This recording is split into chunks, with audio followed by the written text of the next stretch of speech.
বিবাহিতা নারীরা যখন প্রেমে পড়েন তখন তারা ঠিক ততটাই প্রেমময় হন যতটা প্রেমময় হন কুমারী মেয়েরা।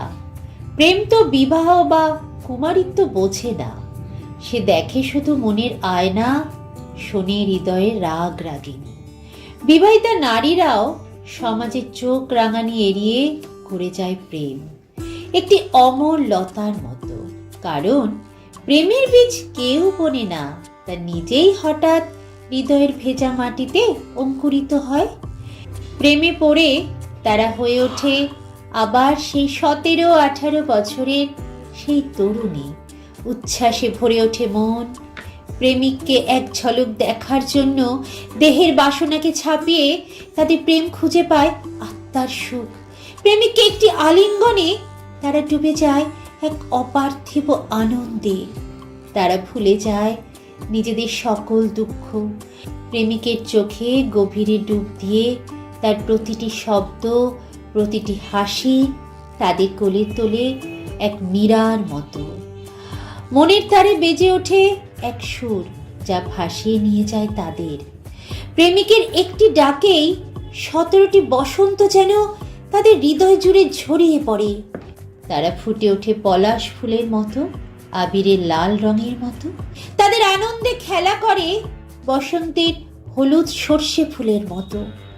তবু তারা চায় না সমাজের কোনো কলঙ্ক।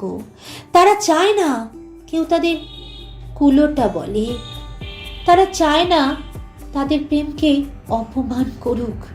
তারা চায় সেরা মা হতে, চায় আদর্শ স্ত্রী হয়ে থাকতে। তারা গৃহস্থ জীবনের দায়িত্বে কখনো পা বাড়ায় না পিছু হটার দিকে। তবু মনে মনে তারা রয়ে যায় সেই নারীতেই যে ভালোবাসা দিতে জানে, সেই কুমারী মেয়েটির মতোই যে তারা বাবার মেয়ে, ভাইয়ের আদরের বোন।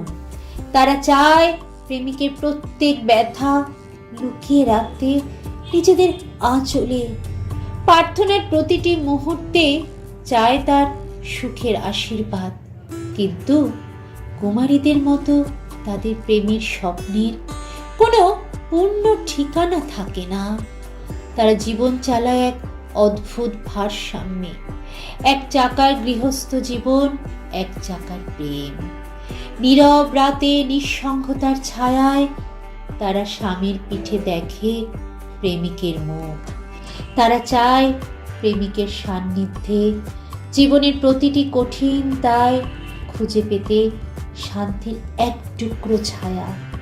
কুমারী মেয়েরা প্রেমিকের সঙ্গে বেঁধে নিতে চায় সংসার, আর বিবাহিতা নারীরা প্রেমিককে হারাতে চায় না। তারা বাধা পড়তে চায় বিশ্বাসের ডোরে।